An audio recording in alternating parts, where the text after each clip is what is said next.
Good afternoon, नमस्कार, बहुत बहुत स्वागत है ग्राउंड जीरो। आप देख रहे हैं, मैं हूं अमित सिंह। प्राइम न्यूज पर तमाम बड़ी खबरों की सीधी रिपोर्ट ग्राउंड जीरो से शुरुआत करने जा रहे हैं बिहार से, जहां से सरकार बनाने की कवायद को लेकर बड़ी खबर आ रही है। जी हां, बिहार में नई सरकार बनाने की जो प्रोसेस है, जो कवायद है, वो तेज हो चली है।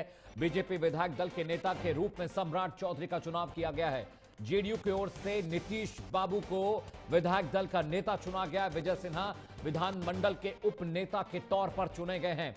इस बीच बीजेपी और जेडीयू दल की बैठकों में अहम फैसला हुआ है। सम्राट चौधरी डिप्टी सीएम बने रहेंगे। विजय सिन्हा को भी डिप्टी सीएम का पद मिलने वाला है।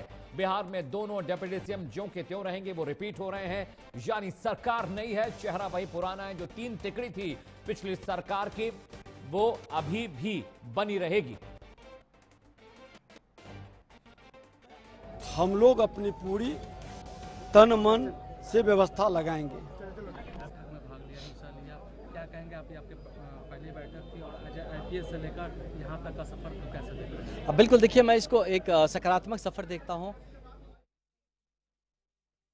सम्राट चौधरी विजय सिन्हा की जोड़ी हिट है और फिट है, ये बात केशव प्रसाद मौर्य कह रहे हैं। बिहार विधानसभा चुनाव से पहले एनडीए के दो बड़े घटक दलों ने आपसी बैठकों के जरिए विधायक दल के नेताओं का चुनाव कर लिया। कल दोपहर 11:30 बजे पटना के गांधी मैदान पर नीतीश कुमार 10वीं मर्तबा मुख्यमंत्री पद की शपथ लेने वाले हैं। उनके साथ डिप्टी सीएम सम्राट चौधरी विजय सिन्हा भी होंगे। ये तस्वीरें उस वक्त की हैं जब नीतीश कुमार को विधायक दल का नेता चुना गया था। जेडीयू दफ्तर में यह बैठक हुई थी। दो तस्वीर आपकी टीवी स्क्रीन पर हैं। पहली तस्वीर में नीतीश कुमार को विधायक दल का नेता चुना गया। दूसरी तस्वीर में सम्राट चौधरी को नेता और विजय सिन्हा साहब को उपनेता विधायक दल के लोगों ने चुना है। ये दो तस्वीरें बताती हैं कि सर्वसम्मति से एनडीए की सरकार बनने जा रही है। नीतीश कुमार को बधाइयां देते हुए लोग दिखाई दे रहे हैं और सम्राट चौधरी को भी लोग बधाई दे रहे हैं। राजनीतिक प्रतिक्रियाएं आई हैं, आइए आपको सुनाते हैं।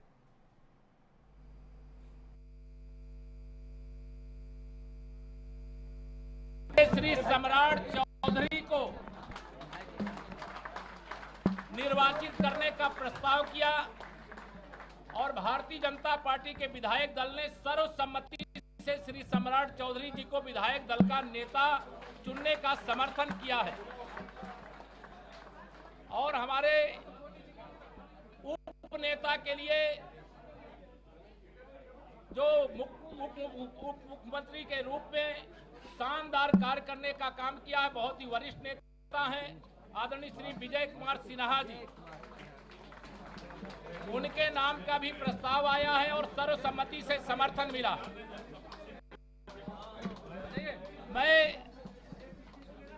विधायक दल के नेता के रूप में श्री सम्राट चौधरी जी और उप नेता के रूप में श्री विजय सिन्हा जी के नाम का ऐलान करता हूं। दोनों अपने नेता और उपनेता को बहुत बहुत बधाई।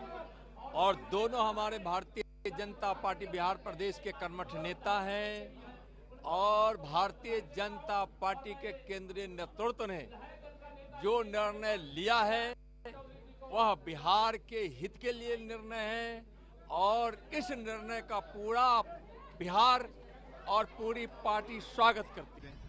मुख्यमंत्री जी आदरणीय नीतीश जी हमारे अभिभावक कल भी मुख्यमंत्री थे, आज भी मुख्यमंत्री हैं और कल फिर मुख्यमंत्री के पद पर वह 10वीं बार शपथ लेंगे। हम लोग को बेहद खुशी है। बिहार की जरूरत है आदरणीय नीतीश कुमार जी। वो पार्टी का जो आदेश होगा वो मैं मानूंगी। मैं अभी बहुत ही खुश हूँ कि मुझे ये सौभाग्य मिला। आगे पार्टी जो आदेश देगी वो हम करेंगे। मैथिली बहुत कुछ करेगी, जितना लोगों ने सोचा नहीं होगा उससे ज्यादा कार्य करके। तो Maithili Thakur, young politician from Bihar, आप उनको सुन रहे थे। इस बीच सम्राट चौधरी क्या कह रहे हैं आपको सुनाते हैं, फिर हम ग्राउंड जीरो पर जाएंगे। पार्टी को बहुत धन्यवाद देता हूं। पार्टी ने इतना बड़ा दायित्व दिया, लगातार पार्टी के द्वारा दायित्व दिया गया जिससे बिहार का विकास किया जाए।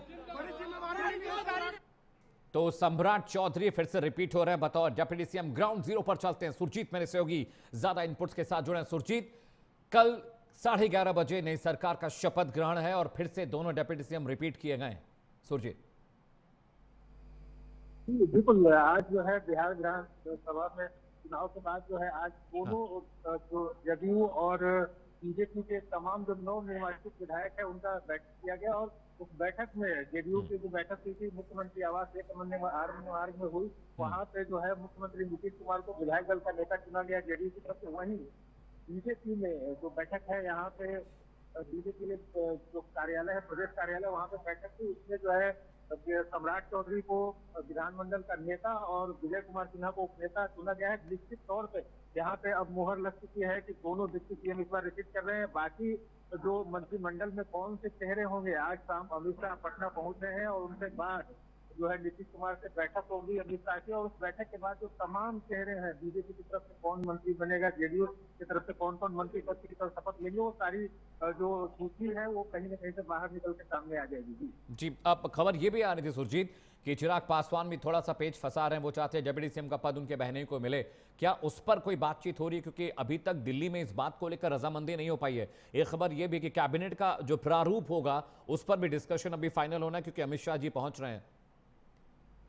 सुरजीत, बिल्कुल, अगर मोटे तौर पे कहा जाए तो यहाँ पे मंत्रिमंडल के विस्तार का फॉर्मूला जो तमाम एनडीए के घटक दल है उसमें लगभग हो चुका है।